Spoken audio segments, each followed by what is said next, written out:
రోజు మాస్టర్స్ ద్వారా ఎంతో అద్భుతమైన జ్ఞానాన్ని అందుకుంటున్నాము. అలా ఈ రోజు ఎంతో అద్భుతమైన జ్ఞానాన్ని అందించడానికి మన యొక్క జూమ్కి చేసిన మాస్టర్స్ తిరుపతి రెడ్డి సార్ గారు.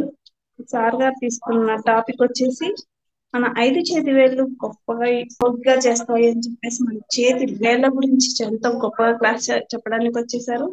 సార్ మీకు మెడిటేషన్ ఛానల్ స్వాగతం సుస్వాగతం. Over to you sir. Okay, thank you madam.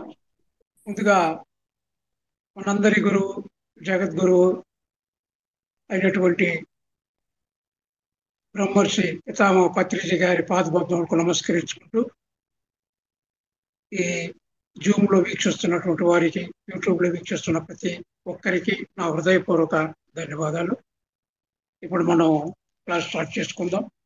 ఈరోజు టాపిక్ నీ చేతి 5 వేలు నిన్ను గొప్ప యోగిని చేస్తాయి అనేటువంటిది మన టాపిక్. పత్రిజీ గారు 5 ఫింగర్ కాన్సెప్ట్ అని చాలా రకాలుగా మనకు చెప్పారు. అందులో ఇది ఒకటి, నీ చేతి 5 వేళ్ళు నిన్ను గొప్ప యోగిగా చేస్తాయి అనేటువంటిది ఈరోజు మనం మన యొక్క టాపిక్.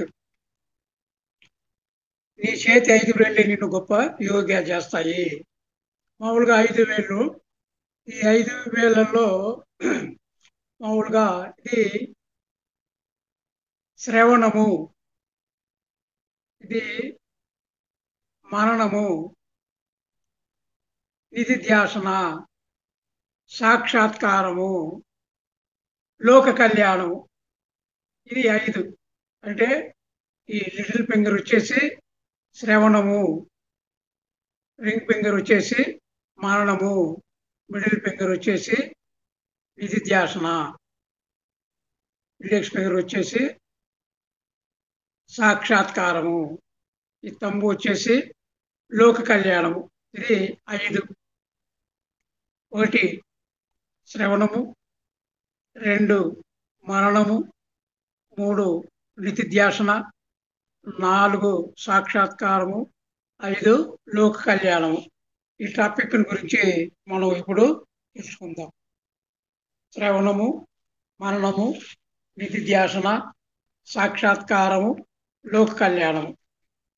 దీని గురించి మనం తెలుసుకుందాం. శ్రవణము, శ్రవణం అంటే వినడము. శ్రవణము అంటే వినడము. ఎలా వినాలా? చెవులు రిక్కించుకొని వినాలంటాడు పత్రిజీ గారు. అంటే నోరు మూసేసుకొని మనం నోటితో ఏమీ మాట్లాడకుండా వినాలి, చెప్పేది వినాలి. మనమే మాట్లాడుతుంటే పక్క వాళ్ళు చెప్పేది మనము వినలేము. కాబట్టి పక్క వాళ్ళు చెప్పేది మనం వినాలి అంటే మనం ముందు మన నోరు మూసేసుకోవాలి అంటాడు పత్రిజీ గారు. ఇది మొట్టమొదట చేయాల్సిన పని. మనం మాట్లాడకుండా మన చెవులను రిక్కించి జాగ్రత్తగా శ్రద్ధగా వినాలా. దాన్ని శ్రవణము అని అంటారు. ఈ శ్రవణాన్ని గురించి ఒక స్టోరీ మనం చెప్పుకుందాం. ఒకసారి గౌతమ బుద్ధుని దగ్గరికి ఒక ఆమె వస్తుంది. అంటే ఆమె పేరు వచ్చేసి కేశ గౌతమి. ఆమె ఎందుకు వచ్చింది అంటే తన 4 సంవత్సరాల బిడ్డ మరణిస్తాడు. ఆ బాధను భరించలేక బిడ్డ మరణించినాడని చెప్పేసి ఆమె ఏడుస్తూ లబోదిబోమంటూ తనకున్నటువంటి ఒక్కగానొక్క కుమారుడు మరణించాడు, ఇక నా పరిస్థితి ఏమిటి, నా కొడుకు నాకు కావాలి, నా కొడుకును రక్షించే నాదుడే లేడా, ఎవరైనా ఉన్నారా అని ఎంక్వైరీ చేస్తుంది అనమాట. అడుగుతూ ఉంటుంది. బిడ్డను సంకన పెట్టుకుని తిరుగుతూ నా బిడ్డను బ్రతికించే నాదుడే లేడా అని అడుగుతూ ఉంటుంది అనమాట. అప్పుడు ఆమెకు ఒకరు ఏం చెప్పారంటే, అక్కడ ఆ ఊరి బయట ఒక మహిమాన్వితుడైనటువంటి ఒక వ్యక్తి ఉన్నాడు. మరి అతని దగ్గరికి వెళ్తే నీ బిడ్డ బ్రతకవచ్చు అని చెప్తాడు. అప్పుడు ఆమె తన బిడ్డ శవాన్ని తీసుకొని అక్కడికి వెళ్ళింది. అక్కడికి వెళ్ళినప్పుడు బుద్ధుడు ధ్యానంలో ఉంటాడు, కళ్ళు మూసుకొని ధ్యానంలో ఉంటాడనమాట. అప్పుడు అక్కడే కూర్చుని బుద్ధుడు కళ్ళు తెరిచేంత వరకు వెయిట్ చేస్తూ కూర్చుంటుంది ఎదురుగా. బుద్ధుడు కళ్ళు తెరిచి ఏమిటబ్బా ఏంది అని అడుగుతాడు. అప్పుడు స్వామి, నా కుమారుడు చనిపోయాడు, ఊర్లో ఎంక్వైరీ చేస్తే అక్కడ ఒక గొప్ప మహిమాన్వితుడైనటువంటి వ్యక్తి ఉన్నాడు అని చెప్పారు. ఆ వ్యక్తి మీరే కావచ్చు, మీరే ఆ వ్యక్తి మీరే అనుకుంటున్నాను. కాబట్టి దయచేసి నా బిడ్డను మీరు బ్రతికించి నాకు ప్రాణభిక్ష, నా బిడ్డకు ప్రాణభిక్ష పెట్టండి, ఉత్తరభిక్ష పెట్టండి నాకు అని అడుగుతాను అనమాట. మీరు అనుకుంటే తప్పకుండా నా బిడ్డ బ్రతుకుతాడు అని అడుగుతుంది అనమాట. అప్పుడు గౌతమ బుద్ధుడు ఆమె వైపు చూసి, ఆయనకంతా తెలుసు కదా, ఆయనకి తెలియంది ఏముంటుంది, చూసి సరేనమ్మా, నిజమేనమ్మా, నేను మీ అబ్బాయికి ప్రాణం ఇవ్వగలను, ఇస్తాను, తప్పకుండా నీ బిడ్డను నేను బతికిస్తాను. అయితే నువ్వు ఏమి చేయాలి అంటే, ఏ ఇంట్లో అయితే దుఃఖము లేదో, జాగ్రత్తగా విను, ఏ ఇంట్లో అయితే దుఃఖము లేదో, ఏ ఇంట్లో అయితే సావు లేదో, అర్థమవుతుందా? ఏ ఇంట్లో అయితే దుఃఖము లేదో, ఏ ఇంట్లో అయితే సావు లేదో, ఆ ఇంటి నుండి కొన్ని ఆవగింజలు కానీ తీసుకుని వస్తే ఆ ఆవగింజలను నూరి కష్టం చేసి నీ బిడ్డకు తాగిస్తాను, బ్రతుకుతాడు. కాబట్టి నువ్వు ఆ పని చెయ్యి. నీ బిడ్డ బ్రతకాలంటే నువ్వు చేయాల్సిన పని, ఏ ఇంట్లో సాగు లేకుండా ఉంటుందో, ఏ ఇంట్లో దుఃఖం లేకుండా ఉంటుందో, ఆ ఇంటి నుంచి ఆవాలు గాని తీసుకొస్తే నీ బిడ్డను నేను బ్రతికిస్తాను. అంతే కదా స్వామి, ఆవగించలే కదా, అలాగే పోతాను, తీసుకొస్తాను, నా బిడ్డను బ్రతికిస్తుంటానని పరిగెత్తు వెళ్ళింది. ఊర్లోకి వెళ్తుంది అనమాట. అక్కడికి వెళ్ళి ఒక ఇంటి దగ్గరికి వెళ్ళి, అమ్మా నాకు కొన్ని ఆవగింజలు కావాలి, నా కొడుకు ప్రాణాలు నేను రక్షించుకోవాలి, నా కొడుకు ప్రాణాలు రక్షించుకోవాలంటే నాకు ఆవగింజలు కావాలి అని అడిగింది. ఓ, దానికేముందమ్మా, నీకు ఎన్ని కావాలంటే అన్ని ఇస్తాను, తీసుకెళ్ళు, మా దగ్గర కావాల్సిన ఆవగింజలు ఉన్నాయి, నీకు ఎన్ని కావాలంటే అన్ని ఇస్తాను. అయితే ఒకటమ్మా, మీ ఇంట్లో సాగు లేదా అని అడుగుద్ది. ఏమి సాగు అనేది లేదు కదా అని అడుగుద్ది. ఆమె ఏం సమాధానం చెప్పుద్దంటే, ఈ మధ్యనే మా నాన్నగారు చనిపోయారు అని చెప్పుద్ది. అలాగైతే మీ ఇంట్లో ఆవగింజలు నాకు పనికిరావమ్మా అని ఇంకొక ఇంటికి వెళ్ళు. సరే, ఆ ఇంట్లో అడుగుద్ది, ఆవగింజలు కావాలంటే ఆమె ఓకే అంటది. మీ ఇంట్లో సాగు లేదంటే, ఈ మధ్యనే మా తాత చనిపోయాడు అంటాడు. సరే, అవి కూడా పనికిరావు, ఇంకొక ఇల్లు. ఆ ఇంటికి పోయి అడిగితే మా అత్తమ్మ చనిపోయింది, ఇంకొక ఇంటికి పోతే నా కొడుకు చనిపోయాడు, ఇంకొకటికి పోతే నా భర్త చనిపోయింది.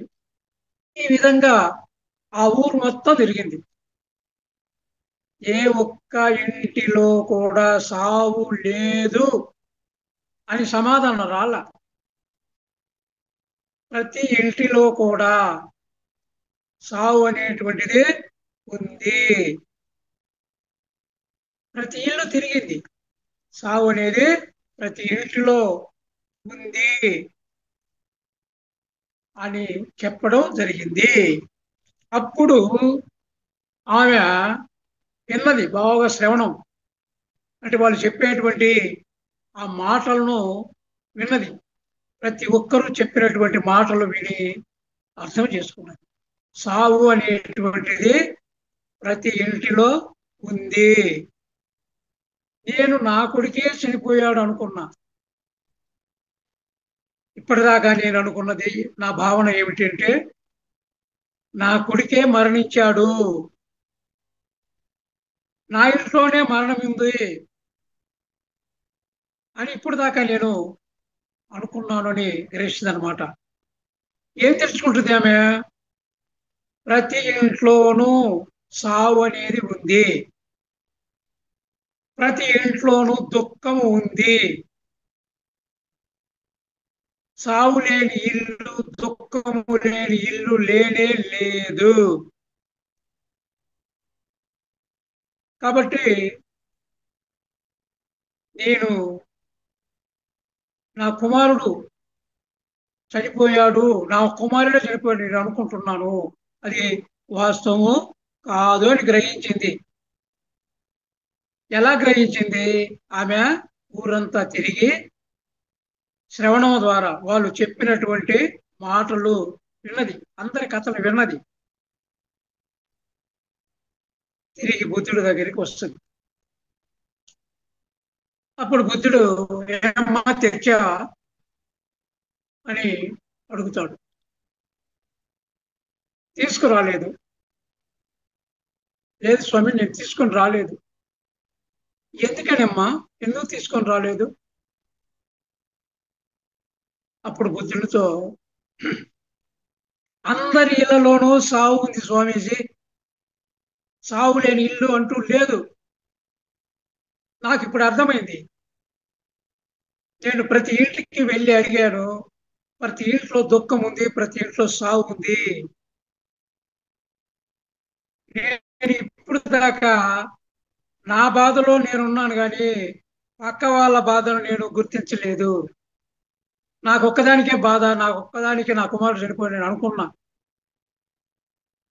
కానీ ప్రతి ఇంటిలో బాధ ఉంది, ప్రతి ఇంటిలో సావు ఉంది. ఇప్పుడు నాకు నా కొడుకు పోయాడనే దుఃఖము లేదు,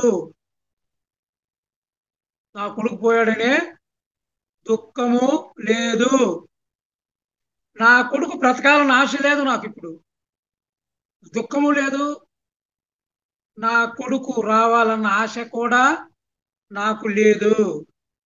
నాకు కావాల్సింది ఏంటి ఇప్పుడు అంటే, నాకు ముక్తి మార్గం చూపించండి స్వామి, అంతకంటే నాకేం పని లేదు. నా కొడుకు వద్దు, నా కొడుకు చనిపోయాడని నాకు ఇప్పుడు దుఃఖమేమి లేదు. నాకు ఆ కొడుకు కావాలన్న ఆశ కూడా నాకు లేదు. నాకేం కావాలా? ముక్తి కావాలి. ఆ ముక్తిని చూపించు అని వేడుకుంటుంది, ప్రాధాయపడుతుంది బుద్ధుణ్ణి. అవునా, నీకు ముక్తి కావాలా? సరే, ఇలా కూర్చో. నీకు ముక్తి కావాలంటే ఇలా కూర్చో, చేతుల్లో చేతులు పెట్టుకో, కళ్ళు రెండు మూసుకో, శ్వాస మీద శ్వాస పెట్టు, శ్వాసను గమనించు. ఆ ఉశ్వాస నిశ్వాసాలు ఉన్నవే, ముక్కు రంధ్రాలు ఉండే లోపలికి ఎలా ఆ గాలి వెళ్తుంది, తిరిగి ఆ గాలి ముక్కు రంధ్రాలు కూడా బయటికి ఎలా వస్తుంది, దాన్ని గమనించు. నువ్వు చేయాల్సింది అంతే, కూర్చో, స్థిరంగా కూర్చో, కదలకుండా కూర్చో, హాయిగా కూర్చో, ఆనందంగా కూర్చో. చేతుల్లో చేతులు, వేళ్ళలో వేళ్ళు పెట్టుకో, కళ్ళు మూసుకో, శ్వాసను గమనించు. నేను చెప్పేంత వరకు కళ్ళు తెరవద్దు. నువ్వు చేయాల్సిన పని అది అని చెప్పాడు. సరే, అలాగే. అంటే ఇక్కడ బుద్ధుడు ఏం చేపించాడు ఆమె చేత?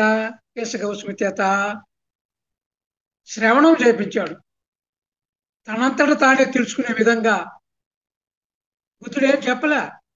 నీ కొడుకు బ్రతకడు, బ్రతికిన వాళ్ళు మళ్ళా చనిపోయిన వాళ్ళు మళ్ళా బ్రతకరు, అది ఇలాంటివి ఏం చెప్పలే. ఆమెంతట ఆమె తెలుసుకునే విధంగా చేశాడు. శ్రవణం కల్పించాడు, శ్రవణం చేయించాడు ఆమె చేత. అంతవరకు ఆవిడ ఏ గొడవలు తెలియవు, ఆమెకు ఊర్లో గొడవలు తెలియదు. తన గొడవలు తన గొడవే తెలుసు కానీ ఊర్లోని గొడవలు తెలియదు. కాబట్టి ఆమెకేమి ఎంతసేపు తన సొంత ఇల్లు, తన సొంత సంసారము, సొంత సొంత గొడవలు తప్పక పక్కింటి గురించి, ఆ ఇంటి గురించి, ఈ ఇంటి గురించి, ఏ ఇంటి గురించి ఆమెకు తెలియదు. అంత జ్ఞానం లేదు, అంత బుద్ధి లేదు. ఇప్పుడు స్వయంగా ఆమె తెలుసుకున్నది. ఎలా తెలుసుకున్నది? కేవలము శ్రవణము ద్వారా, వినడము ద్వారా. ఏం చేశాడు గౌతమ బుద్ధుడు? ఆమెకు బుద్ధిని ప్రసాదించాడు. బుద్ధిని అంటే పక్క వాళ్ళను కూడా చూసి గమనించి నేర్చుకొని ఆమెకు ఆమెకు ఈయన చెప్పకుండా ఆమంతటా ఆమె బుద్ధి తెచ్చుకునేటట్లుగా చెప్పాడనమాట. అంటే ఒక మార్గం చూపాడు.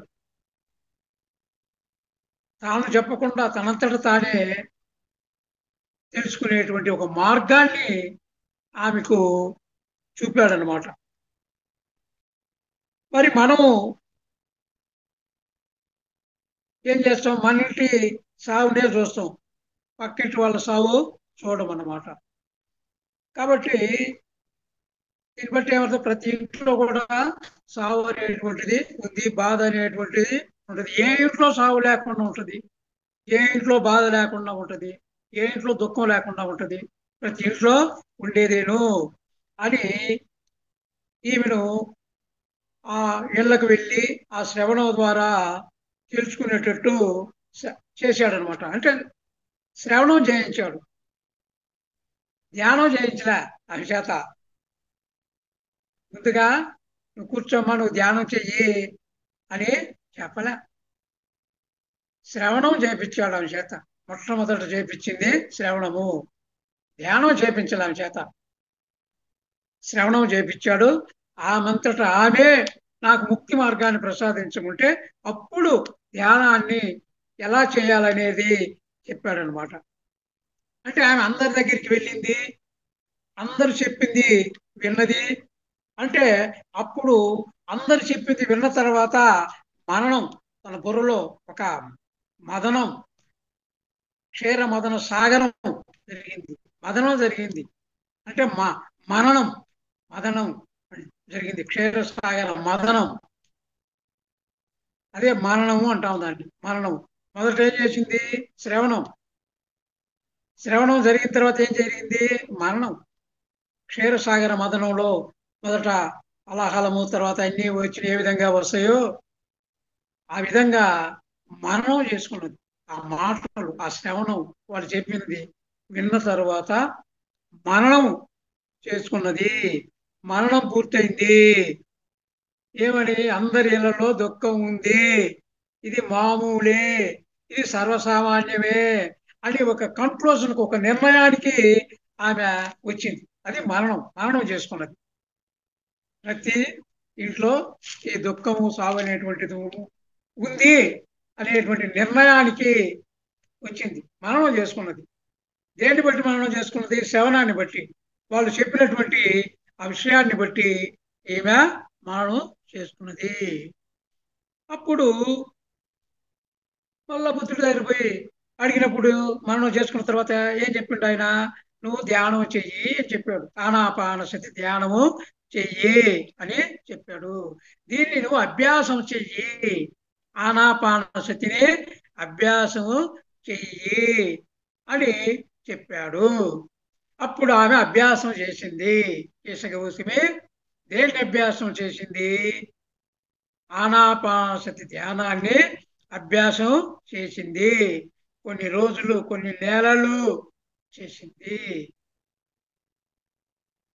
మొదట ఏం చేసింది?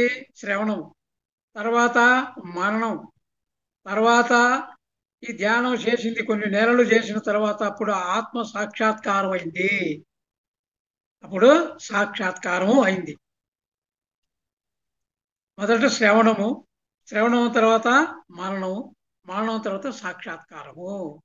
మరణం బాగా జరిగింది కదా. మరణం జరిగినప్పుడు సాక్షాత్కారం జరగకుండా ఎలా ఉంటుంది? ఆ తర్వాత సాక్షాత్కారం జరిగిన తర్వాత ఏం చేసింది? లోక కళ్యాణానికి పూనుకున్నది. తాను తెలుసుకున్నటువంటి విషయాలను, ఆ ధ్యానాన్ని, ఆత్మ జ్ఞానాన్ని అందరికీ పంచటానికి నిశ్చయించుకున్నది. అదే లోక కళ్యాణము. ఇప్పుడు అందరికి చెప్తా ఉంది, తిరిగి తిరిగి అందరికీ చెబుతుంది. తన అందరి చేత చేయిస్తుంది, చేయిస్తూ ఉంది. ఆమె ముందు సాక్షాత్కారం పొంది అందరికీ ఈ ధ్యానాన్ని గురించి చెప్తూ ఉంది. అదే లోక కళ్యాణము. అందరికీ దారి చూపిస్తుంది. తనకు బుద్ధుడు దారి చూపించాడు. ఈమె దానిని అందరికీ ప్రచారం చేస్తూ ఉంది. అందరికీ తాను నేర్చుకున్నటువంటి అంశాన్ని అందరికీ చెప్తూ ఉంది. అంటే శ్రవణం చేసింది, మరణం జరిగింది, నిధిధ్యాసన జరిగింది. నిధిధ్యాసన అంటే అది ఆచరించాలి. నిధిధ్యాసన తర్వాత సాక్షాత్కారం జరిగింది. సాక్షాత్కారం తర్వాత లోక కళ్యాణము ఇది వచ్చేసింది అనమాట. కాబట్టి ఇక్కడ మొట్టమొదటిది శ్రవణము, రెండవది మరణము, మూడవది నిధిధ్యాసన, నాలుగవది సాక్షాత్కారము, ఐదవది లోక కళ్యాణము. ఇక్కడ 5 ఫింగర్ కాన్సెప్ట్ 5 వచ్చేసినాయి అనమాట. ఇది కేశ గౌతమి. తర్వాత ఇంకొకరి చూద్దాం, యశోధర. ఇవన్నీ మనకు తెలిసి మళ్ళా ఒకసారి జ్ఞాపకం చేసుకో. యశోధర బుద్ధుని భార్య మనందరికీ తెలుసు. గౌతమ బుద్ధుడికి పెళ్ళైన చాలా సంవత్సరాలకు పిల్లలు కలగలేదు. సరే, చివరికి ఒక బిడ్డ కలుగుతాడు. అదే రోజు రాత్రి అయిన వెళ్ళిపోతాడు. సత్యాన్వేషణ కోసం వెళ్ళిపోతాడనమాట. రాత్రికే చెప్పకుండా వెళ్ళిపోతాడనమాట. అప్పుడు ఆమె తన భర్త వెళ్ళిపోయాడని దుఃఖపడుతూ ఉంటుంది.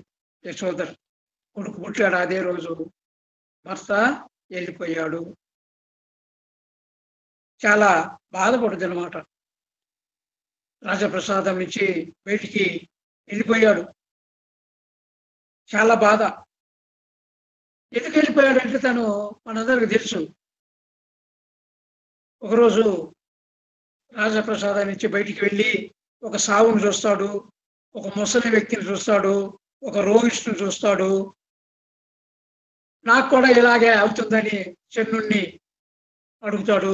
అవునయ్యా, అందరికీ ఆ సావు అనేటువంటిది వస్తుంది.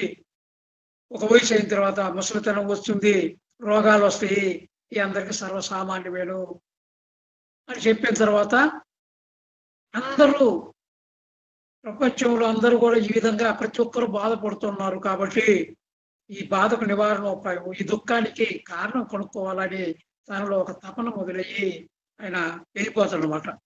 రాజప్రసాదం నుంచి ఆయన వెళ్ళిపోతాడు. వెళ్ళిపోయిన తర్వాత పాపం యశోధర తను కన్న కళలన్నీ కళ్ళలైపోతాయి. మరి ఎవరి కళ్ళలోకి చూడలేకపోయేది. తన భర్త వెళ్ళిపోయిన తర్వాత ఆ బాధలో ఒక అవమానంగా భావించింది. నాకే ఎందుకు జరిగింది ఈ విధంగా? నా బిడ్డను వదిలేసి, నన్ను వదిలేసి నా భర్త వెళ్ళిపోయాడు. ఎంత అవమానంగా భావించింది. నాకు ఎందుకు ఇంత అవమానము? అందరూ బాగున్నారు, నేనే ఈ విధంగా ఎందుకు? నేను ఒక్కదాన్ని ఇలా ఎందుకు? నా భర్త నన్ను ఎందుకు ఇలా చేశాడు? నన్ను ఒంటరిగా ఎందుకు వదిలిపెట్టాడు అని ఆమెలో ఉక్రోషము, కోపము అలా లేకుండా నా పరిస్థితి అన్నమాట. ఎవరు కనపడుతూ తిట్టడం అది సర్వసాధారణం. ఎందుకంటే మనం కూడా చేసేది కదా. భర్త భార్యను తిడితే ఆ భార్య ఏం చేస్తుంది? దాన్ని పెట్టండి, తిట్టద్ది, కొట్టుద్ది అనవసరం. కానీ అట్నే ఈమె కనపడినోడ అందరి మీద కోపపడడం, తిట్టడము.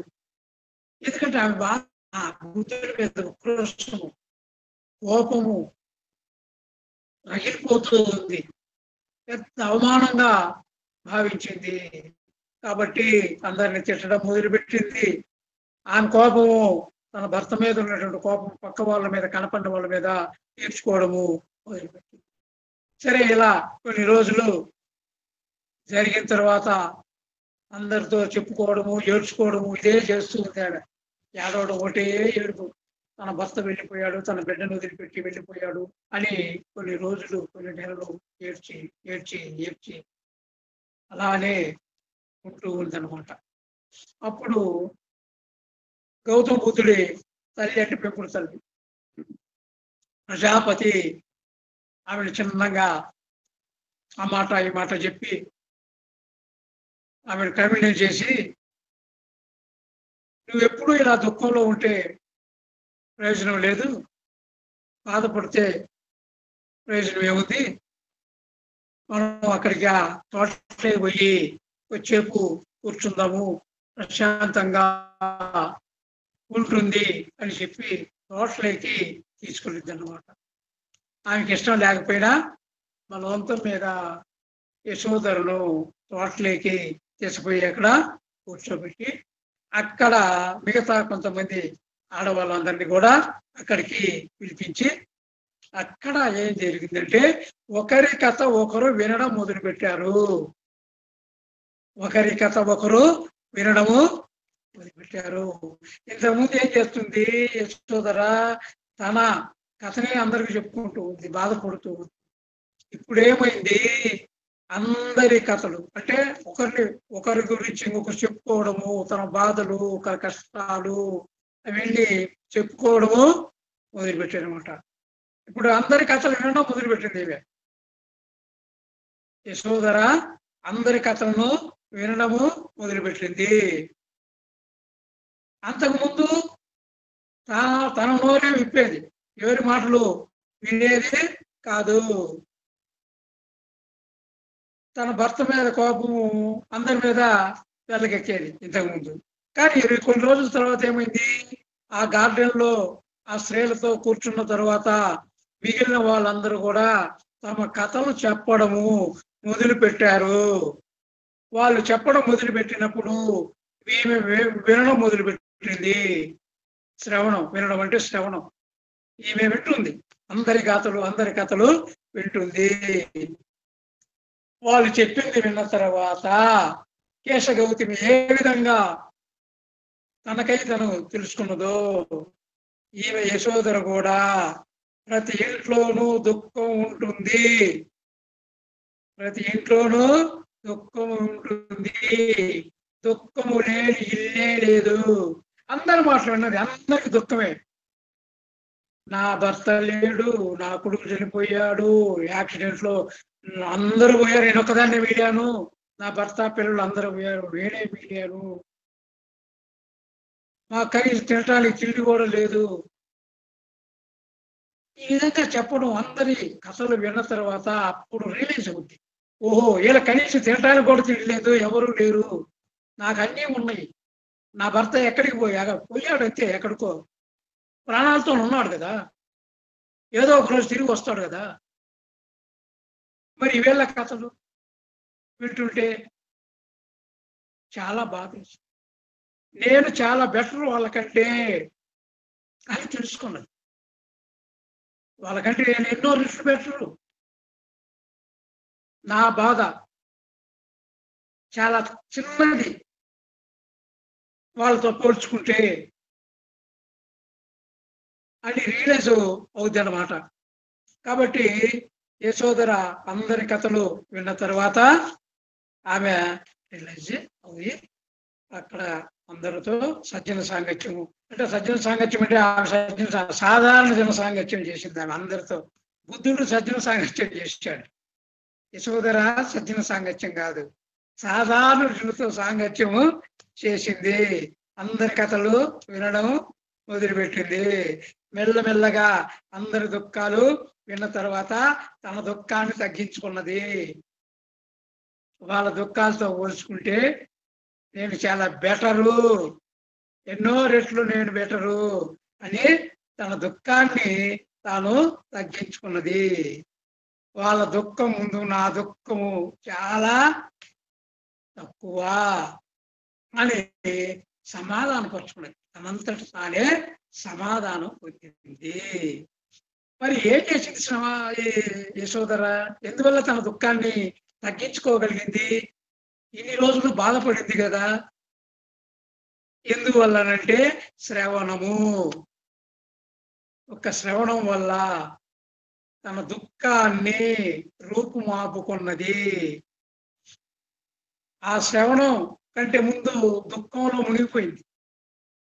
ఎప్పుడు దుఃఖమే, ఎప్పుడు ఏడుపే, ఎప్పుడు ఆలోచనే. తన కొడుకు పరిస్థితి ఏంది అని, తన కొడుకు భవిష్యత్తు గురించి, తన భవిష్యత్తు గురించి ఆలోచన, దుఃఖం, బాధ. మరి ఇప్పుడు ఏమైంది? ఈ శ్రవణం వలన ఆ దుఃఖం అంతా పోగొట్టుకున్నది. ఇప్పుడు మనస్థిమితానికి వచ్చేసింది. మనస్థిమితం. ఇంతకుముందు స్థిమితం లేదు, అగమ్యగోచరంగా ఉండేది.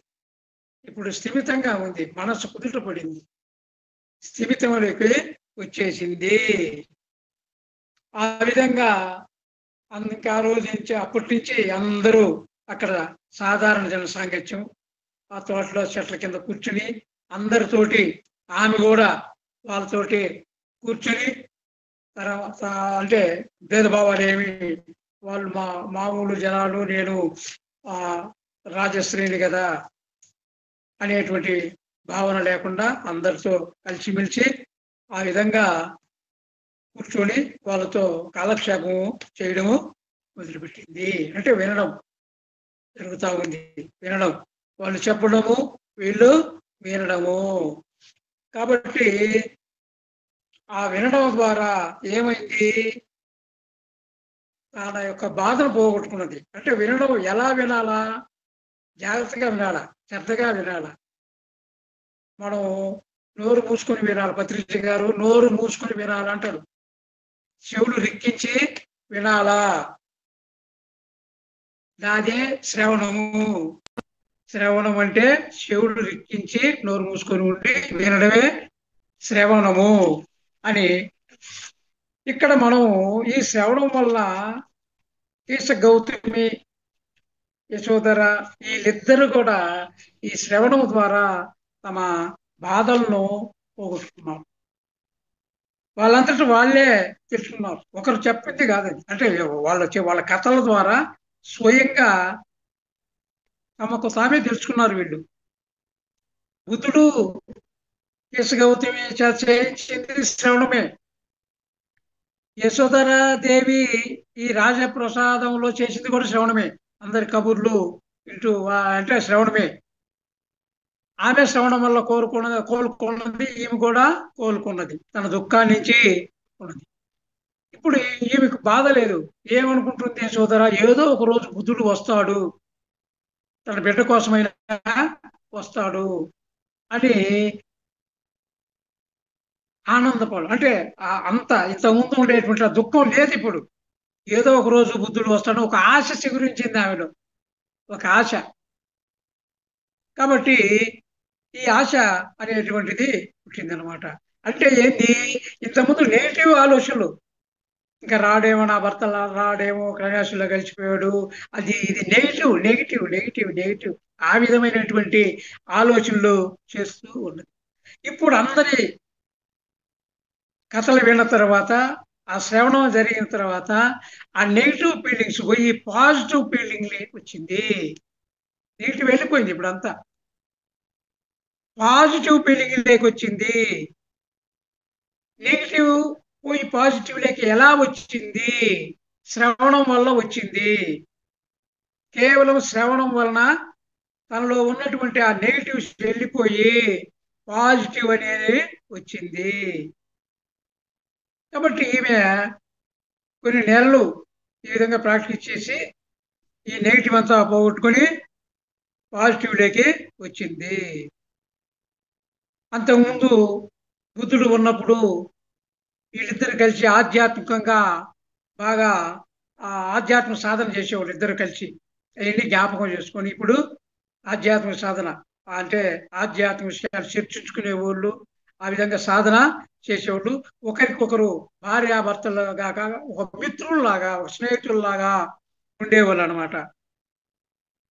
మరి అవన్నీ తెగిపోయేసరికి బాధ వేసింది. మళ్ళా ఇప్పుడు శ్రవణం ద్వారా ఏమైంది, మళ్ళా ఒక ఆశ అనేటువంటిది ఆమె చిగురించుకున్నది. విస్తారంగా శ్రవణం చేసింది. మనం ఎంత ఎక్కువగా శ్రవణం చేస్తామో ఆటోమేటిక్గా అంటే ఆ ఆ విన్న దాన్ని బట్టి మననం చేసుకొని మనము ఆ మననం చేసుకున్న దాన్ని నిధి ధ్యాసన అంటే ఆచరిస్తాం. మన జీవితంలో మనము ఆచరిస్తాము. అంటే మొట్టమొదటి బేస్ ఏంది, శ్రవణము. శ్రవణం లేకుంటే మననం లేదు, మననం లేకుంటే నిధి ధ్యాసనం లేదు, నిధి ధ్యాసనం లేకుంటే సాక్షాత్కారం లేదు, లోక కళ్యాణం లేదు. బేస్ ఏంటి, శ్రవణము. మొట్టమొదట ఉండాల్సింది శ్రవణము.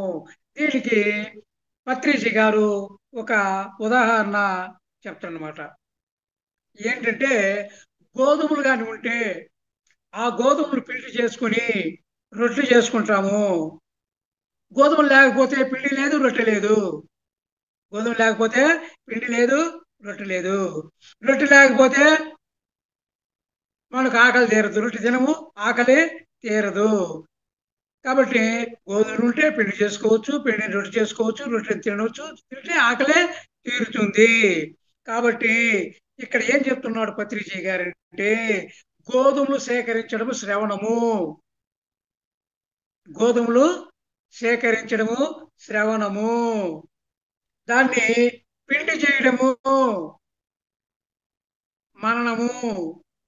పిండి చేయడము మననము. రొట్టె చేసుకోవడము నిధి ధ్యాసన. రొట్టె చేసుకోవడము నిధి ధ్యాసన. తినడము సాక్షాత్కారము. ఆ రొట్టెను తినడము సాక్షాత్కారము. కాబట్టి ఇక లోక కళ్యాణం ఉంది కదా. లోక కళ్యాణం అంటే ఏంది, ఏం చెప్తారు లోక కళ్యాణము? ఒరే నాయన, నేను గోధుమలు సంపాదించుకున్నాను, పిండి చేసుకున్నాను, రొట్టె చేసుకున్నాను, తిన్నాను, నా ఆకలి తీర్చుకున్నాను. కాబట్టి మీరు కూడా ఆ గోధుమలు సంపాదించుకోండి, పిండి చేసుకోండి, రొట్టెలు చేసుకోండి, తినండి అని చెప్తాడు. అది లోక కళ్యాణం. ఈ విధంగా చెప్పడము లోక కళ్యాణము. ఆ రొట్టెలు తింటే మీ ఆకలి తీరుతుంది, ఈ విధంగా చెప్పడం అన్నమాట. అంటే ఇక్కడ కేశ గౌతమి ఏం చేసింది, ధ్యానం నేర్చుకున్నది. బుద్ధుని దగ్గర ఆనాపానసతి ధ్యానం వదిలిపెట్టింది. కాబట్టి ఈమె బుద్ధుని దగ్గరికి వెళ్ళకముందు ఆమె పరిస్థితి వేరుగా ఉంది. ఇప్పుడు ఏమైంది, ఆ దుఃఖం అంతా పోయింది. దుఃఖం పోయింది. దుఃఖం పోయిన తర్వాత ఎందువల్ల దుఃఖం పోయింది, శ్రవణం ద్వారా. శ్రవణం ద్వారా దుఃఖం పోయింది, మరణం జరిగింది. మరణం జరిగిన తర్వాత నిధి ధ్యాసన అభ్యాసం చేసింది. నిధి ధ్యాసన అభ్యాసం, ఆ ధ్యానాన్ని బాగా అభ్యాసం చేసింది. అది నిధి ధ్యాసన నిజ జీవితంలో ఉపయోగించుకున్నది. తర్వాత సాక్షాత్కారం జరిగింది. కాబట్టి ఇప్పుడు ఈమె కేశగౌతమి ఏం చేస్తుంది, ఆమె శ్రవణము మరణము నిధి ధ్యాసన సాక్షాత్కారం పొందింది. ఇప్పుడు ఈమె బుద్ధ సంఘంలో చేరి అందరికీ చెప్పడం మొదలుపెట్టింది. ఏమని, మీరందరూ కూడా శ్రవణం చేయండి, మననం చేయండి, నిధి ధ్యాసన చేయండి, సాక్షాత్కారం చేసుకోండి, లోక కళ్యాణం చేయండి. నాలాగనే మీరు కూడా అందరూ లోక కళ్యాణమే. కాబట్టి బుద్ధ సంఘంలో చేరిన వాళ్ళంతా అంతే. వాళ్ళంతా కూడా శ్రవణం చేసిన వాళ్ళే, మననం చేసిన వాళ్ళే, నిధి ధ్యాసన చేసిన వాళ్ళే, సాక్షాత్కారం పొందిన వాళ్ళే. వాళ్ళు లోక కళ్యాణం చేస్తున్నారు. వాళ్ళందరూ కూడా లోక కళ్యాణము చేస్తున్నారు.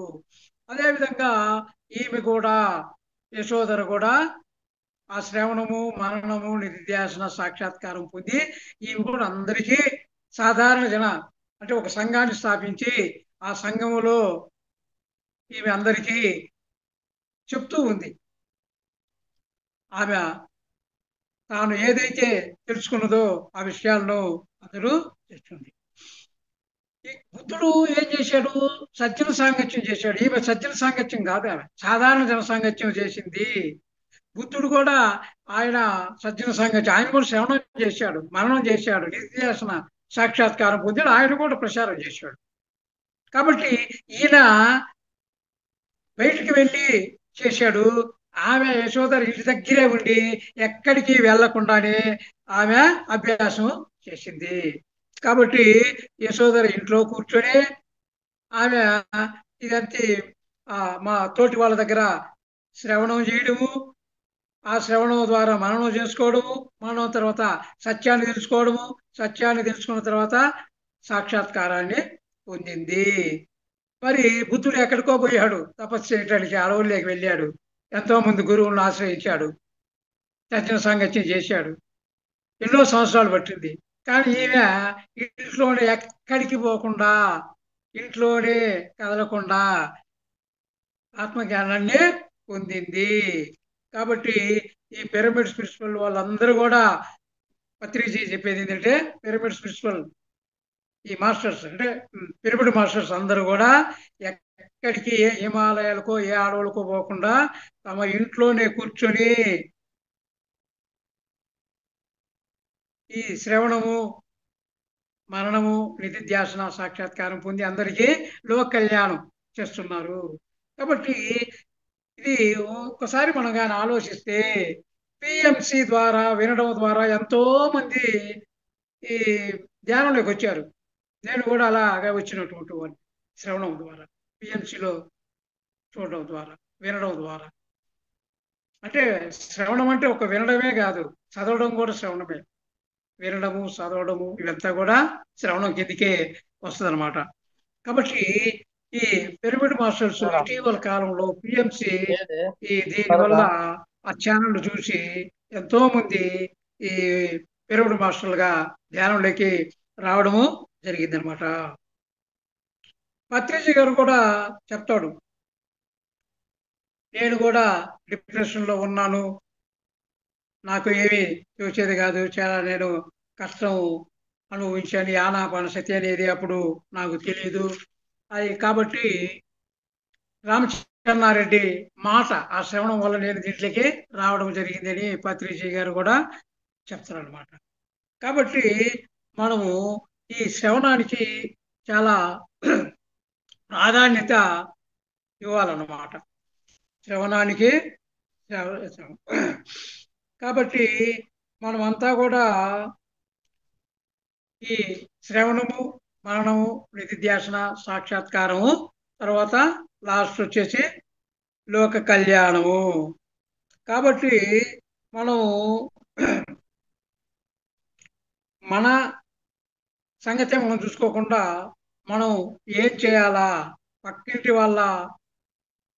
వాళ్ళ కథలు కూడా మనము వినాలా. పక్కింటి కథ, ఆ ఇంటి కథ, ఈ ఇంటి కథ, వెనకింటి కథ, ముందింటి కథ, ఈ కథలన్నీ వింటే అప్పుడు మన దూరంగా మన చుట్టాల కథలు ఇవన్నీ కానీ విన్నప్పుడు మనం మన చెవుల్లోకి ఇవన్నీ కూడా వచ్చినప్పుడు, శ్రవణం జరిగినప్పుడు అప్పుడు ఏమవుతుందంటే మన బుర్ర పనిచేయడం మొదలుపెట్టుద్ది. మనం అంతవరకు ఏమనుకుంటాము, నాకే ఈ కష్టాలు ఎవరికి లేవు అనుకుంటాము. వాళ్ళని చూసి అందరూ బాగున్నారు, నేను ఒక్కనే బాగలేను అనుకుంటారు. కానీ అది వాస్తవం కాదు, మనం అనుకుంటాము. కానీ వాస్తవం ఏంటంటే వాళ్ళు మనకు ఆనందంగా ఉన్నట్లు కనిపిస్తారు, వాళ్ళలో కూడా ఎన్నో బాధలు, కష్టాలు, నష్టాలు ఉంటాయి. వాళ్ళు నోరిప్పి చెప్పినప్పుడు మనం వింటే అప్పుడు వాళ్ళ సాధక బాధకాలు, వాళ్ళు ఏదో మనకంటే ఎక్కువ కష్టాలు ఉన్నట్లు మనము తెలుసుకుంటాము. కాబట్టి మన బుర్ర ఆలోచిస్తాం. ఎప్పుడు ఆలోచిస్తాం ఈ బుర్రతో అంటే శ్రవణం జరిగినప్పుడు ఈ బుర్రకు మనము పదును పెడతాము.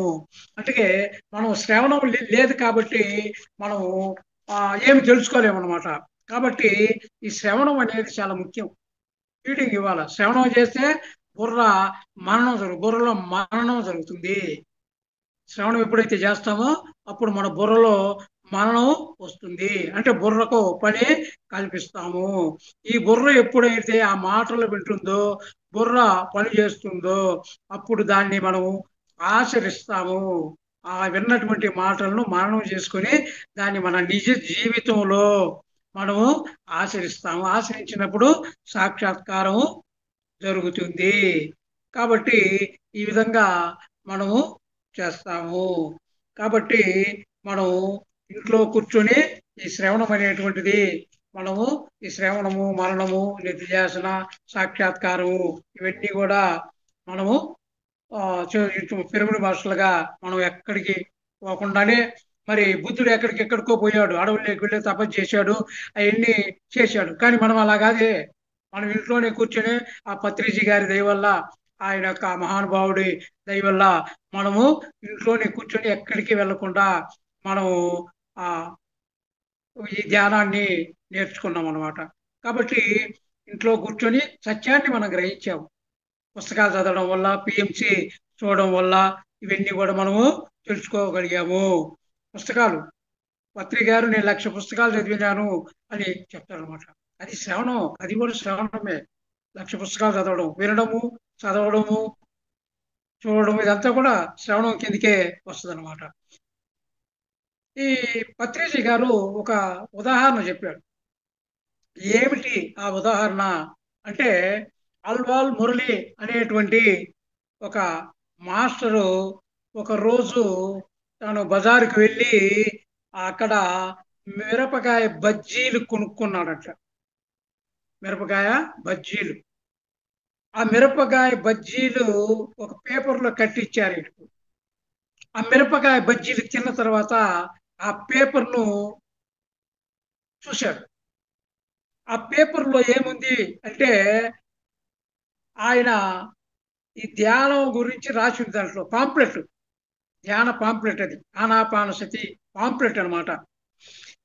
కర్నూలు బుద్ధ పిరమిడ్ ధ్యాన కేంద్రం గురించి అందులో రాసింది. అక్కడ ధ్యానం ఎలా చెప్తారు, ఏంది అనేటువంటి విషయాన్ని అందులో రాసింది, అడ్రస్. అప్పుడు ఆయన ఏం చేశాడంటే, ఆయన ఇంటికి కూడా పోకుండా ఆ హైదరాబాద్ నుంచి నేరుగా కర్నూలు వెళ్ళిపోయాడట. ఆ పేపర్ చూసి, కేవలం ఆ పేపర్ చూసి, ఆ పాంప్లెట్ చూసి తాను ఏం చేశాడు, ఈ ధ్యానం ఏమిటో తెలుసుకోవాలని ఆయన నేరుగా కర్నూలు బుద్ధ పిరమిడ్ అక్కడికి వెళ్ళాడు. అప్పుడు ఈయన వెళ్ళినప్పటికీ పత్రిజీ గారు అక్కడ లేరట, ఆయన క్యాంపులో ఉన్నారు. ఆయన వచ్చేంత వరకు వెయిట్ చేసి అక్కడే ఉండి ధ్యానం నేర్చుకున్నాడు. ఎవరు? ఆల్వార్ మురళి అనేటువంటి ఆయన ధ్యానం నేర్చుకొని హైదరాబాద్ వచ్చి అందరికీ ధ్యాన ప్రచారం చేస్తున్నాడట. కేవలము ఒక్క పాంప్లెట్ ద్వారా తాను ధ్యానము నేర్చుకుని. ఈ విధంగా చాలా మంది ఉన్నారు.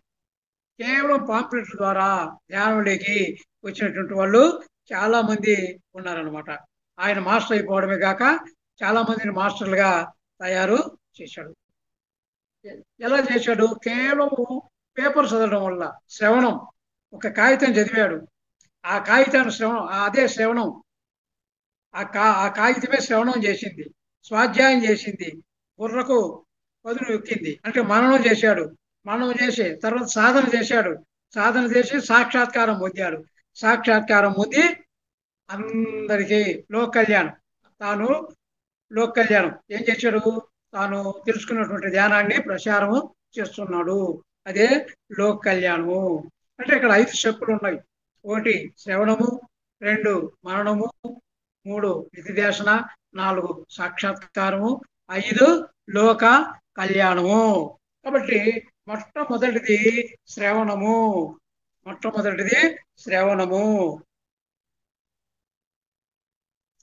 తర్వాత ఈ శ్రవణాన్ని బాగా వినాలంట పత్రిజీ గారు. శ్రవణం వినేటప్పుడు పదే పదే ఎప్పుడు నాయన నోరు మూసుకొని వినండి, చెవులు రిక్కించి వినండి, అలా వింటేనే అది శ్రవణం అవుతుంది. నువ్వు పరధ్యానంగా ఉండి వింటే నీ బుర్రకు ఎక్కదు. కాబట్టి వాళ్ళు చెప్పేది జాగ్రత్తగా వినాలా అని చెప్పారు. చాలా మంది మనం ధ్యానులు కూడా ఏం చేస్తారంటే, ఒక టాపిక్ అదే టాపిక్ చెప్పేటప్పుడు ఇది ఇంతకుముందు వాళ్ళు చెప్పిందే కదా అని నెగ్లెక్ట్ గా వినడం, సరిగా వినరన్నమాట. ఎందుకంటే అది ఇంతకుముందు నాకు తెలుసులే అనే భ్రమణం. అదే టాపిక్ అదైనా ఒక్కొక్క మాస్టర్ ఒక్కొక్క విధంగా చెప్తారు. అందులో ఏదో కొన్ని పాయింట్లు అయినా కొత్త పాయింట్లు అనేవి ఉంటాయి.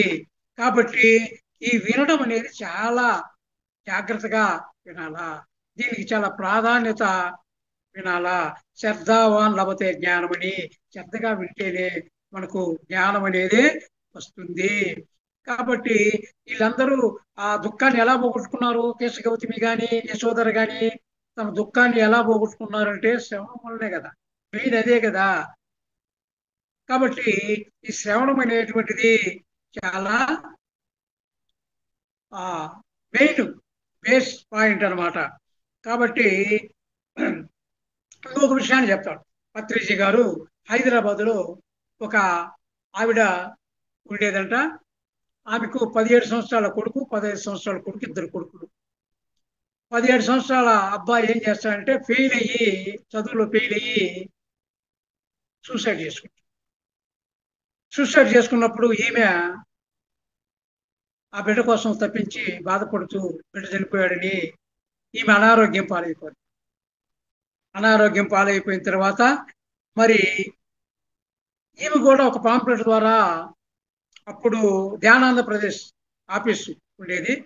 ఆ ధ్యానాంధ్రప్రదేశ్ ఆఫీస్కు వెళ్ళి అక్కడికి పోయి, అది హిమయత్ నగర్లో ఉందంట, అక్కడికి వెళ్ళేసి ఆ ధ్యానాన్ని నేర్చుకున్నది. అనారోగ్యంలో ఉండి ఆమె ధ్యానాన్ని నేర్చుకుని ఆరోగ్యవంతురాలయ్యి, ధ్యానం ద్వారా ఆరోగ్యవంతురాలయ్యి తన చనిపోయినటువంటి కొడుకును చూసుకున్నది. సాక్షాత్కారం. చనిపోయినటువంటి కొడుకును చూసుకున్నది. అమ్మా, నేను బాగున్నాను, నువ్వెందుకు దుఃఖపడుతున్నావు, నువ్వెందుకు బాధపడుతున్నావు, నేను ఇక్కడ ఆనందంగా ఉన్నాను అని తెలుసుకుంటుందా సాక్షాత్కారం. తన వాయిస్, బిడ్డ వాయిస్. కాబట్టి తాను పోగొట్టుకున్నటువంటి, మరణించినాడు అనుకుంటున్నటువంటి కొడుకును ధ్యానం ద్వారా చూసుకుంటుంది. అందుకే ఆత్మకు సావు లేదు, శరీరానికే సావు. శరీరమే పోయింది కానీ ఆత్మకు సావు లేదు కదా. ఆ ఆత్మ చూసుకున్నది ఆ ధ్యానంలో. మరి ఇంకెందుకు ఉంటుంది దుఃఖము? ఈ ధ్యానం చేసింది, ఆమె అనారోగ్యం పోయి ఆరోగ్యవంతురాలైంది. ఇప్పుడు దుఃఖమే లేదు. తన బిడ్డను కూడా చూసుకున్నది, తన బిడ్డతో మాట్లాడింది. కాబట్టి ఏం చేసింది ఆమె? ఒక చిన్న కాగితం పాంప్లెట్లో ఆ కాగితం చదివింది. ఆమెలో ఒక చిన్న ఆశ వచ్చింది.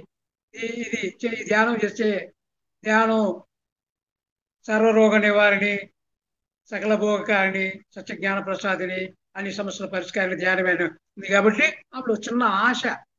ఆ ఆశతోటి ఆమె ఆఫీస్కి వెళ్ళడము, ధ్యానము నేర్చుకోవడము. కాబట్టి వీళ్ళిద్దరి ఉదాహరణలు చెప్తాడు పత్రిజీ గారు. ఒకటి ఆల్వాల్ మురళీధర్, ఆయన గొప్ప మాస్టర్ అంట.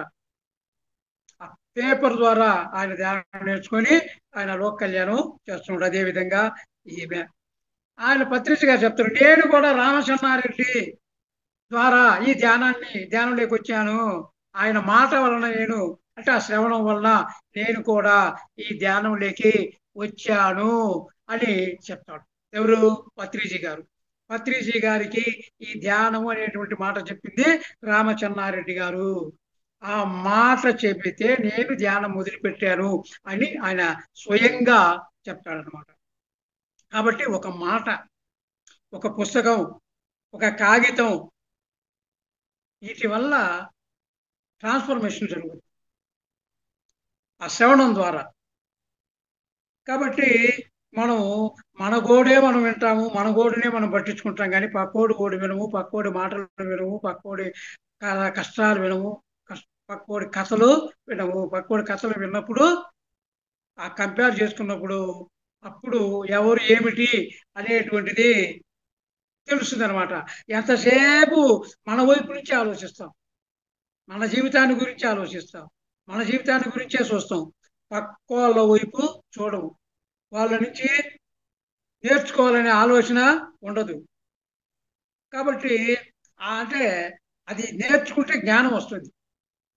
మనం ఎప్పుడు 24 గంటలు మన గురించే కాదు, పక్కోడి గురించి కూడా వెళ్ళాలి. వాడి కథలు విన్నప్పుడే ఆ జ్ఞానం అనేటువంటిది, ఆ సత్యం అనేటువంటిది ఏమిటో మనకు తెలుస్తుంది. కాబట్టి 10 మందితో ఉండాలి, 10 మంది అనుభవాలు వినాలి. అందుకే పత్రిజీ గారు ఏం చెప్తారు? అందరి అనుభవాలు వినిపిస్తాడు. అది ఎలాంటి అనుభవం అయినా కానీ అనుభవాలు చెప్పుకుంటాడు ముందు. ఎందుకు? తెలుసుకుంటాం. అనుభవాలు వినడం ద్వారా తన పరిస్థితి ఏందో అనేది మనకు అర్థమవుతుంది అన్నమాట. కాబట్టి ఇప్పుడు పత్రిజ గారు ఇంకోటి ఏం చెప్తున్నారంటే 10 మంది పేకాట రాయుళ్ళు అందరూ డబ్బు పోగొట్టుకున్న వాళ్ళు వాళ్ళలో వాళ్ళు మాట్లాడుకుంటూ ఉంటే ఈ వినేవాడికి ఏం అర్థమవుతుందంటే పేకాట ఆడడం వల్ల అందరూ డబ్బులు పోగొట్టుకున్న వాళ్ళే, కాబట్టి పేకాట ఆడకూడదు అని తెలుసుకుంటారంట. ఎలా తెలుసుకున్నట్టు? వాళ్ళ మాటల వల్ల, ఆ శ్రవణం వల్ల. వాళ్ళందరూ పోగొట్టుకున్న వాళ్ళే. పేకాట వల్ల ఎవరు సంపాదరు. ఒకరోజు వచ్చిన అంతకంటే రెట్టింపు పోతాయి. అందరూ పోవడమే. ఆ ఖర్చులు, ఆ ఆ పేకలకు, ఆ రూములకు వాళ్ళకు సరిపోతాయి. ఆ ఖర్చులన్నీ కూడా వీళ్ళకి వచ్చిన లాభాలన్నీ అది ఏదో ఒక రూపాయి వెళ్ళిపోతుంది. ఎవరికి చివరికి పేకాట ఆడే వాళ్ళు ఒక్కరికి కూడా ఒక 50 పైసలు మిగలదు. అందరి డబ్బులు పోవడమే. అది ఎలా తెలుసుకుంటాము? వాళ్ళ అనుభవాలు వింటే, వాళ్ళ మాటలు వింటే అప్పుడు మనకు అర్థమవుద్ది. ఎవరైనా పేకాట ఆడడం డేంజర్, తప్పు, అది ఆడకూడదు అనే నిర్ణయానికి ఎప్పుడు వస్తామంటే వాళ్ళ మాటలు విన్నప్పుడు, ఆ శ్రవణము జరిగినప్పుడు. 10 మంది తాగుబోతులు మాట్లాడుకుంటే వాళ్ళ ఆరోగ్యం క్షీణించింది, వాడు తెచ్చాడు, వీడు తెచ్చాడు, నా ఆరోగ్యం బాగలేదు, అది ఇది మాట్లాడుకుంటున్నారు. అప్పుడు ఏమని అర్థమవుద్ది? ఊరు తాగితే అనారోగ్యం పాలవుతాము, చచ్చిపోతాము అనేటువంటి భావనకు వస్తారని చెప్తాడు పత్రిజీ గారు. కాబట్టి వినాల, వినకుంటే తెలియదు మనకు. వినాల, ఏదైనా కానీ వినాలా. 10 మంది ధ్యానం చేసే వాళ్ళ దగ్గర వెళ్తే వాళ్ళ అనుభవాలు ఏంటి వింటే నేను కూడా ధ్యానం చేయాలా అనే ఆలోచనకు వస్తారు. కాబట్టి అందరి మాటలు వినాలా. కాబట్టి ఆ మాటలు విన్నప్పుడే సత్యం అనేటువంటిది మనకు తెలుస్తుంది, సత్యము బయటపడుతుంది. నువ్వు ఒక్కడవే బాధపడుతుంది, నీకేం తెలియదు, ఆ బాధ ఏంటో తెలియదు, ఆ సత్యం తెలియదు. నీలో నువ్వు ఉంటే 10 మందితో కలిస్తేనే నలుగురితో నారాయణ. కాబట్టి ఏ 10 మంది ఎవరైనా కానీ ఈ చుట్టుపక్కల వాళ్ళు ఉంటారు కదా, వాళ్ళ గోడు విను అంటాడు పత్రిజీ. వాళ్ళ గోడు విను, అప్పుడు నీ జీవితంలో కొత్త సత్యం అనేటువంటిది నీకు తెలుస్తుంది. ఒక కొత్త సత్యం ప్రకటితమవుతుంది. ఏది చేయాలో ఏది చేయకూడదో తెలుస్తుంది. ఆ వినడం వల్ల ఏది చేయడం, ఏది చేయాలా ఏది చేయకూడదు అని తెలుస్తుంది. పేకాట రాయలతో కలిసినప్పుడు పేకాట ఆడకూడదు, తాగుబోతులతో కలిసినప్పుడు వాళ్ళ మాటల ద్వారా మనకు తాగడం అనారోగ్యం అని తెలుస్తుంది. ధ్యానం చేసేవాళ్ళతో మాత్రం ధ్యానం చేస్తే మంచిది అని తెలుస్తుంది. కాబట్టి దీనివల్ల ఏముందంటే ఏమి చేయాలా ఏమి చేయకూడదు అనేటువంటిది తెలుస్తుంది. పక్క వాళ్ళ మాటలు వినడం వల్ల మనకు అది తెలుస్తూ ఉంది అంటాడు పత్రిజీ గారు. కాబట్టి మనం ఏం చేయాలంటే ఇప్పుడు 5 ఏది? 1 శ్రవణము, 2 మరణము, 3 నిధిధ్యాసన, 4 సాక్షాత్కారము, 5 లోక కళ్యాణము. ఈ 5 ఏంటంటే ఈ శ్రవణం అనేది దేంతో చేస్తాము? శరీరంతో చేసేది. శ్రవణము శరీరంతో చేసేది. మరణము మనసుతో చేసేది. మరణము మనసుతో చేసేది. నిధిధ్యాసన బుద్ధితో చేసేది. నిధిధ్యాసన బుద్ధితో చేసేది. సాక్షాత్కారము ఆత్మతో చేసేది. సాక్షాత్కారము ఆత్మతో చేసేది. లోక కళ్యాణము సర్వాత్మతో చేసేది. అదే కదా పత్రిక గారు, శరీరము, మనస్సు, బుద్ధి, ఆత్మ, సర్వాత్మ అది చెప్పాడు. అందులో శరీరము అంటే ఏంటి? ఇక్కడ శ్రవణము, మనస్సు మరణము, బుద్ధి నిధిధ్యాసన, ఆత్మ సాక్షాత్కారము, సర్వాత్మ లోక కళ్యాణము. ఈ విధంగా చెప్పాడు పత్రిజీ గారు. అంటే ఆ 5 ఫింగర్ కాన్సెప్ట్ చాలా రకాలుగా చెప్పాడు. ఏమో చాలా రకాలుగా చెప్పారు. అందులో ఒక విధానాన్ని మనం ఇప్పుడు తెలుసుకున్నాం అన్నమాట. ఏంది మనం తెలుసుకున్నది? నీ చేతి వ్రేళ్ళు నిన్ను గొప్ప యోగ్య చేస్తాయి అనేటువంటి విషయాన్ని మనము ఈరోజు తెలుసుకున్నాం అన్నమాట. ఏంది అది? చేతి అంటే చేతి 5 వేళ్ళు నిన్ను గొప్ప యోగిగా చేస్తాయి.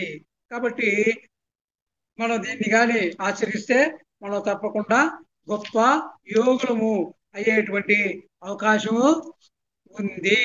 కాబట్టి పత్రిజీ గారికి మనము ఎంత చెప్పుకున్నా ఆయన రుణం మనము తీర్చుకోలేము. ఎంత గొప్ప గొప్ప కాన్సెప్ట్లు మనకు అందించాడో చెప్పనలవి కాదనమాట. కాబట్టి మనకు టైం అయింది. మరి ఇప్పటి వరకు మీరందరూ ఎంతో శ్రద్ధగా విన్నందుకు మీరందరికీ హృదయపూర్వక ధన్యవాదాలు తెలుపుకుంటూ, అదేవిధంగా నాకు ఈ అవకాశం చాలాసార్లు అవకాశం ఇచ్చినందుకు మరి నీరజ మేడం గారికి, బ్రహ్మాస్ మెడిటేషన్ ఛానల్ వారికి, కమిటీ అందరికీ, వింటున్నటువంటి వారికి, యూట్యూబ్లో వింటున్న ప్రతి ఒక్కరికి పేరు పేరున హృదయపూర్వక ధన్యవాదాలు తెలుపుకుంటున్నాను. Thank you madam, thank you very much. ఇప్పుడు చాలా బాగా చెప్పారు సార్. అవును సార్, నిజం సార్. అంటే మనం ఎంత నేర్చుకుంటున్నా పత్రిజీ గారు చెప్పింది ఇంకా నేర్చుకోవాలి సార్. ఇంతటితో ఆగట్లేదు, ఇంకా నేర్చుకోవాలి. మన 5 చేతి వేళ్ళు అసలు అంటే మనం మార్చుకోవాలి. మన లోపల ఉండే అహం మార్చుకోవాలి. ప్రతిదీ చిన్న లోపాలన్నీ మార్చుకుంటూ మార్చుకుంటూ మార్చుకుంటూ వస్తే ఒకనొక రోజు మనం కనిపిస్తాం సార్. అంతవరకు ఇవన్నీ అడ్డుగోడల్లాగా అడ్డుపడుతూ ఉంటాయి ప్రతిదీ. అడ్డుగోడలన్నీ తొలగించుకుంటూ పోవాలి. ఇది తొలగింది అనే దానికి లేదు సార్. ఇది తగిలి ఇంకొకటి ఉంటుంది, అది మార్చుకోవాలి. దీంతోనే ఆగిపోకూడదు. కోపం తగ్గిందా, ఇంకొకటి ఉంటుంది, అది మార్చుకోవాలి. ఇంకొకటి తగ్గిందా, మనలో లోపాలు ఎత్తుక్కుంటూ ఉండాలి, మార్చుకుంటూ ఉండాలి, ఎదుగుతూ ఉండాలి సార్. ఎందుకంటే మనకు గొప్ప దారి చూపించాడు సార్. ఆ దారిలో మనం ప్రయాణం చేస్తూ వెళ్ళాలి. చాలా బాగా చెప్పారు సార్ క్లాసు. మాస్టర్స్ ఎవరైనా సార్తో మాట్లాడాలి అనుకుంటే అన్మ్యూట్ చేసుకోండి. నమస్తే సార్. నమస్తే, చెప్పండి మేడం. సార్ చాలా అద్భుతంగా చెప్పారు sir class. Thank you madam. నేను ధ్యానం చేస్తూ వింటూ ఉన్నా. Okay madam. బాగుంది sir class. Thank you, thank you. Okay, thank you sir. Thank you అమ్మా. Thank you sir. Okay sir, class close చేసుకున్నామా సార్? ఓకే మేడం, క్లోజ్ చేద్దాం. Okay thank you. ఓకే అమ్మా, థ్యాంక్ యూ.